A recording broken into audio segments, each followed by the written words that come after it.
पायाला लागून तुम्हाला विनंती करतो म्हणतात. तुमच्या आमच्या पाया पडायची तयारी दाखवतात. कशा करता? केवळ तुमच्या आमच्या मुखाला भगवंताचं नाव यावं याच्याकरिता लागून या पाया विनवितो तुम्हाला करे टाळी बोला मुखीना. उद्देश काय? या वाचेनं भगवंताचं स्मरण व्हावं याच्याकरता महात्म्यांची काहीही करण्याची तयारी लक्षात घ्या. त्याच भावनेनं तुकोबाराय या ठिकाणी काय करताय? प्रत्यक्ष क्रिया करून दाखवतायत, कृती करून दाखवतायत. भगवंताला मागायचंय ना तुम्हाला, तर मग काय मागा? तुझा विसर न व्हावा.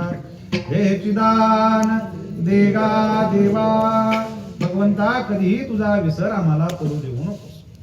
आता ज्या अर्थी तुकोबाराय सांगतायत भगवंताला मागावं, कधीही तुझा विसर पडू देऊ नको, त्या अर्थी भगवंताचा विसर निश्चित पडत असला पाहिजे, नाही का?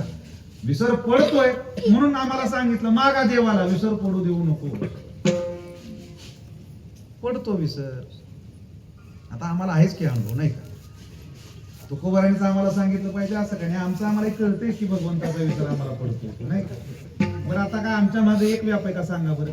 प्रपंच बघायचा, परमार्थ बघायचा, घरचं बघायचं, बाहेरचं बघायचं. आता एक ना अनेक व्याप आमच्या पाठीमागं लावून ठेवले, तर पुन्हा आम्हाला काय म्हणताय? भगवंताचा विसर पडू देऊ नका. पडत असेल त्या व्यापात विसर भगवंताचा, मग काय होतंय? विसरत असो आम्ही भगवंताचं स्मरण करायला, एवढा आमच्या मागे धट्ट्या लावायचं काय कारण आहे? विसर पडू नको, विसर पडू नये, विसर पडू. काय होतंय भगवंताचा विसर पडला तर? हानी होते हो, हानी जीवाची फार मोठी हानी होते. काय हानी होते? तर पहा, ज्या जीवाला भगवंताचा विसर पडतो त्या जीवाला 84 लक्ष योनींचा जो काय फेर आहे त्यातून मुक्त होता येत नाही. तो जीव त्याच फेऱ्यात अडकून पडतो, गुंतून पडतो. कशानं? भगवंताच्या विस्मरणानं. बर का? महाराजांनी सांगावं, विसराली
थोर झाली हानी पचतील खाणी. 84च्या भगवंताचा विसर पडला तर जीवाला 84 लक्ष योनींच्या फेऱ्यामध्ये अडकून पडावं लागतं. बरं का? एक दृष्टांत ठेवतो, साधारण दृष्टांत. एक गाव होतं तुमच्या गावासारखं, आणि त्या गावात एक आंधळ राहतो. जन्मापासून आंधळ, लहानाचा मोठाच्याच गावात झालेला. एके दिवशी त्याच्या मनात आलं, आपण लहानपणापासून आजपर्यंत या गावातच, गाव सोडून आपण बाहेरचं जग बघितलंच नाही. आता डोळेच नाही तर काय बघ, नाही का? पण गावाच्या बाहेर गेलो सुद्धा नाही आपण. गावाच्या बाहेर गेलो पाहिजे. त्याच्या अंतःकरणाला वाटू लागलं आपण गावाच्या बाहेर जाऊ, गावाच्या बाहेर जाऊ. जायचं कसं? डोळे तर डोळ्याला दिसत नाही. बाहेर जाणारा रस्ता तर माहिती पाहिजे ना, कसं जायचं बाहेर? एक हा डोळस व्यक्तीला त्याने विचारलं, का हो जरा गावाबाहेर जावं असं मला वाटतंय, कसं जायचं गावाच्या बाहेर, कसं काय करावं सांगा. त्या डोळस मनुष्याने एक क्षणभर विचार केला आणि त्याला सांगितलं, हे बघ म्हटले, आपल्या गावाला म्हणले काय आहे, तटबंदी चारी बाजूने, गावकुस घातलेला आहे. काय नाही, त्या गावकुसूच्या भिंतीला हात लावायचा आणि चालत राहायचं. ज्या ठिकाणी दरवाजा आहे त्या ठिकाणी तुझा हात भिंतीवरून असा आतमध्ये जाईल, जिकडं हात आत जाईल तिकडं तोंड वळवायचं, तोंड वळवून चाललं की गावाच्या बाहेर गेलाच तू, नाही काय अडचण नाही. बर मग त्या डोळस मनुष्यानं त्याला त्या तटबंदीपर्यंत आणून सोडलं. त्याचा हात त्या तटबंदीच्या भिंतीला लावला. म्हणजे आता लाग चालायला म्हटले, निश्चित दरवाजापाशी पोचशील आणि दरवाजातनं बाहेर पडशील. त्याप्रमाणे ह्यानं चालायला सुरुवात केली, भिंतीला हात लावला. काही अंतर चालला, त्याच्या अंगाला खाज सुटली, खाज. त्यानं काय केलं, ते भिंतीवरचा हात असा काढला आणि अंग खाजवायला सुरुवात केली आणि अंग खाजवत खाजवत असं चालत राहिला. मग ते अंग खाजवायचं झालं की पुन्हा असा हात केला, बरोबर भिंतीला लागला, पुन्हा भिंतीला धरून फिरत राहिला. आणखीन काही अंतर चालला, पुन्हा याच्या अंगाला खाज उठली, पुन्हा भिंतीवरचा हात काढावा, इकडचा हात घ्यावा, दोन्ही हाताने असं अंग खाजवावं, खाजवत खाजवत खाजवत खाजवत खाजवत चालावं. खाजवायचं झालं की पुन्हा हात असा केला की भिंतीला लागावा, पुन्हा यानं चालावं. चालतोय चालतोय चालतोय चालतोय चालतोय, काय दरवाजाच यायला तयार नाही. एक प्रहर निघून गेला, नाही का. त्याला वाटायला लागलं, असं कसं काय झालं, एवढं मोठं गाव आहे का काय आपलं. एक प्रहर झाला आपण फिरतोय, पण अजून दरवाजा आलाच कस काय नाही. दरवाजा येऊन गेला बऱ्याचदा, पण काय होत होत, खाज होती अंगाला, खाज, नाही का. बरं आता खाज यायला लागली तर दुसरा हात रिकामा आहे की, त्यांना खाजवा, कुठं खाजवायचे. बरं तसंही नाही, बरं दोन्ही हाताने खाजवायचे ना, दोन्ही हाताने खाजू, एका जागेवर तर उभं राहावं की, नाही का. जागेवर उभं राहावं, काय खाजवायचे खाजवायचं झाली, पुन्हा भिंतीला हात लावा आणि जावं पुढं निघून. पण तसं कुठं, हातही काढायचा आणि चालतही राहायचं. व्हायचा परिणाम काय, तसं या 84 लक्ष युनीच्या फेऱ्यामधून बाहेर पडण्याकरिता हा मनुष्य जन्म म्हणजे दरवाजा आहे.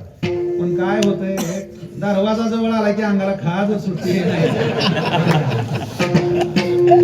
आता कशा कशाच्या खाजी सुटत्यात माहितीये प्रत्येकाला, पण इथं खाज घेत होती कोणती, भगवंताच्या विस्मरणाची खाज आम्हाला पडते. भगवंताच्या विस्मरणाची खाज सुटते. परिणामतः त्या 84 लक्ष योनीच्या फेऱ्यामध्ये जीवाला अडकून पडावं लागतं. ही जीवाच्या दृष्टीनं फार मोठी हानी आहे. तेवढ्या करिता महाराजांनी म्हणावं, तुझा विसर न व्हावा हे चिदान देगा देवा. भगवंता कधीही तुझा विसर आम्हाला पडू देऊ नकोस, सतत तुझा आठव मला येत राहू दे. बर ठीक. महाराजांनी अजून एके ठिकाणी सांगितलं, भगवंताचं विस्मरण होऊ नये, भगवंताला मागा, ठीक. पण अजून थोडस पुढे जाऊन महाराजांनी सांगितलं काय, अंतकाळी ज्याच्या नामाले मुखा तुका म्हणे सुखा पार नाही. अरे बाबा, मरताना ज्याला भगवत स्मरण घडतं त्याच्या सारखा सुखी दुसरा कोणीही नाही.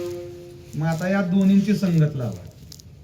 मरताना भगवंताचं स्मरण होणं आणि इकडं काय मागायचंय, तुझा विसर न व्हावा. आता या दोन्हीच्या संगतीतनं अर्थ काय निघतोय, की मरताना भगवंताचं विस्मरण होत असलं पाहिजे. तेवढ्या करता तर म्हटलंय महाराजांनी काय,